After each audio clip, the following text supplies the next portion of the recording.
ఈ సందర్భంగా రైట్ గౌడ్ గారు మరొకసారి మీ వద్దకు వస్తాం. అప్పటిదాకా మనం ఒకసారి శ్రీహరి యాదవ్ గారి దగ్గరికి వెళ్దాం. బీఆర్సీ నాయకులైనటువంటి శ్రీహరి యాదవ్ గారు ప్రస్తుతం ఈ పరిస్థితులలో ఏదైతే బీఆర్ఎస్ నుంచి గెలుపొందిన తర్వాత కొంతమంది ఎమ్మెల్యేలు, దాంట్లో బాన్సువాడకు సంబంధించిన ఎమ్మెల్యే కావచ్చు, చేవెళ్లకు సంబంధించిన గారు, ఖైరతాబాద్కి సంబంధించిన షేర్లింగంపల్లి వెళ్ళి ఇక్కడ బీఆర్ఎస్లో గెలిచి కాంగ్రెస్లో వెళ్ళిన వారు కావచ్చు, వారు కూడా మంత్రి పదవులపై ఆశగా ఉన్నారు, ఆశావాహులుగా ఉన్నారు. కానీ ఈరోజు వాళ్ళకు కూడా అస్సలుకే ఎసరైనట్టుగా ఇప్పుడు మనం కానీ అసలుకే దక్కని చోటులో వీళ్ళు మిగిలిన వారికి అయితే కుశలకు ఎక్కడ దక్కుతున్నట్టుగా ఈ గోపి వాళ్ళకు కూడా ఎక్కడ కూడా స్థానం కలవలేదు. ఈ విషయంపై మీరేమంటారు? ఇప్పుడు కాంగ్రెస్ పార్టీకి సంబంధించిన వారు ఎవరైతే వెళ్ళారో వారిని బీఆర్ఎస్ పార్టీ మరొకసారి వాళ్ళ ఆహ్వానం పలుకుతుందా?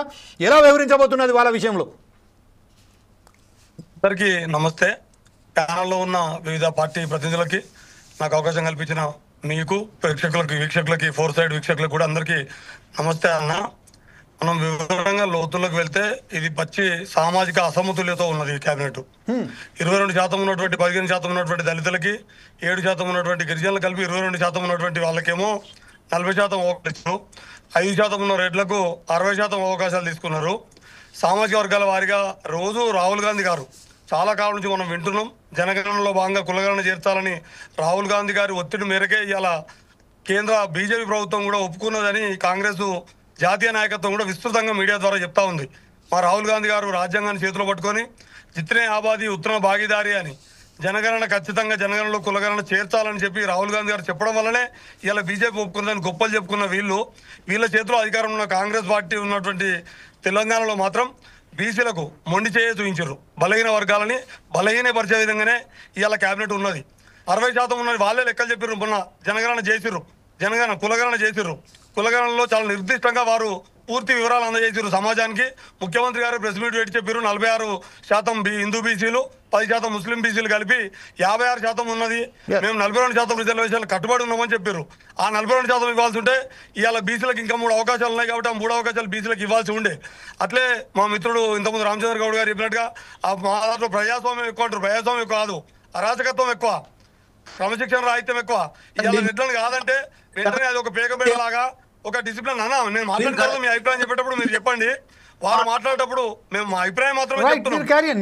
భవిష్యత్తులో ఏముంటది, భవిష్యత్తులో ఏం జరగబోతుంది అనేది మన కళ్ళ ముందు కనబడుతుంది. ఇప్పుడు అది పేరడానికి సిద్ధంగా ఉన్న అగ్నిపర్వతం లెక్క ఉంది కాంగ్రెస్ పార్టీ. ఇప్పుడు అది నివురు కప్పిన నిప్పులాగుంది. ఇవాళ సామాజిక వర్గం అంటే 2 ఉండాలి మిత్రులారా. సామాజిక వర్గాల సమతుల్యత ఉండాలి, ప్రాంతాల సమతుల్యత కూడా ఉండాలి.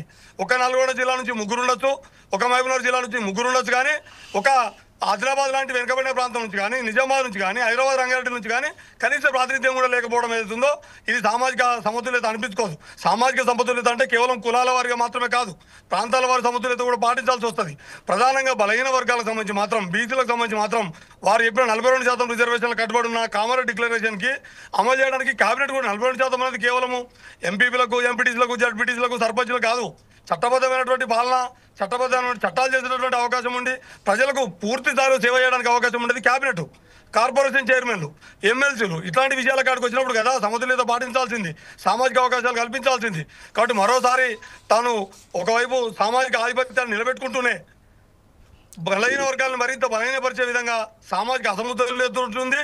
ఇది నివురుగప్పిన నిప్పులా ఉంటుంది. బహుశా ఈ కేబినెట్ విస్తరణ కొద్ది రోజులలో దాని ఎఫెక్ట్ మనం తెలంగాణ ప్రాంతంలో త్వరలో చూడబోతామని నేను భావిస్తున్నా. మళ్ళీ ఇంకా మిత్రులు చాలా మంది మాట్లాడే వాళ్ళు ఉన్నారు, మన సమయం తక్కువ కాబట్టి ఖచ్చితంగా మీ వద్దకు మరొకసారి వస్తాను కూడా వస్తాను. ఈ విషయంపై శేషసాయి గారి దగ్గరికి వెళ్దాం. శేషసాయి